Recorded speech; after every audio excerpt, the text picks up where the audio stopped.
SubhanAllah, I have another quote from... When I speak of the fear, intimidation, arrests and public shaming of intellectuals and religious leaders who dare to speak their minds, and then I tell you that I'm from Saudi Arabia, you are surprised?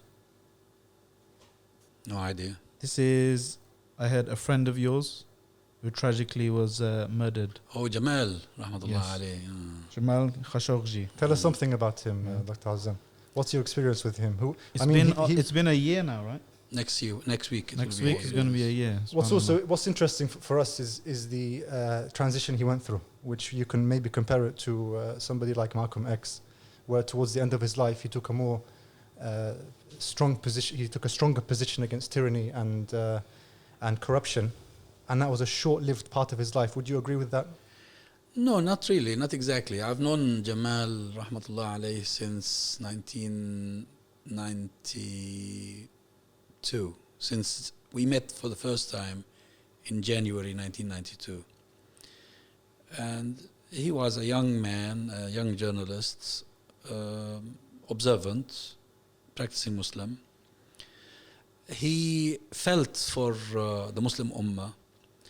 And actually our relationship soon developed because although we met accidentally, our meeting was immediately after the suspension of the democratic process in Algeria. I mean, some people probably know this, some don't. It's already really now, 25 years, it's a quarter of a century. But in December 1991, Algeria saw the first round of elections, which was won by FIS, the Islamic Salvation Front.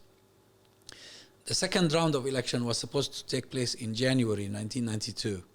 The army intervened, cancelled the election, and that started the dark decade that Algeria saw. So in January, I was in London here visiting in the company of a friend who was a Jordanian politician. He came here to be treated for cancer, and he asked me to accompany him. And Jamal came to visit him because that politician was a well-known person. And then Jamal said, look at what's going on in Algeria. This is very dangerous. We must do something to enlighten the world's public opinion about the repercussions of allowing democracy to be crushed in Algeria. And everybody agreed in the room. And then they said, okay, let's form a pressure group. Let's form something. And they asked me, are you willing to come back and stay here in the UK and run this group? That's why the reason after I sent my friend back to Jordan, I returned to London and stayed here. And since then, we've been working together. Jamal always cared for the Ummah, whether it was Afghanistan, whether it was Palestine, Algeria, Egypt. But he, for many years, thought that the Saudi regime was not really the worst in the region, and that the Saudis supported many Islamic projects, sympathized with the Muslims here and there.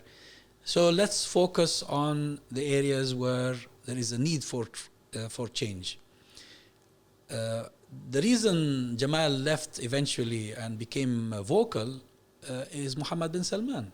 When Mohammed bin Salman came to power, he went after everybody that didn't see eye to eye with him.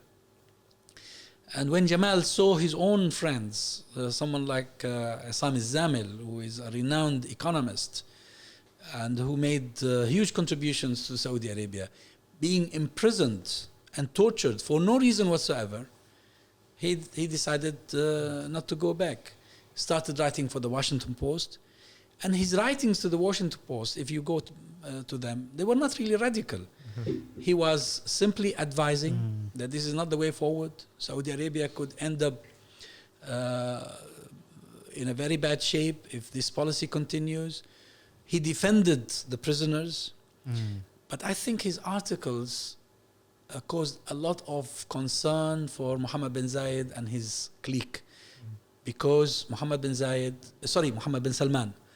Mohammed bin Salman was at the time, the Crown Prince of Saudi Arabia, was at the time spending millions of dollars in America and millions of pounds in the United Kingdom to improve his image. And then these articles are published in the Washington Post and then published elsewhere that show a different face of what was going on in Saudi Arabia. And probably that's why they killed him. Unscripted.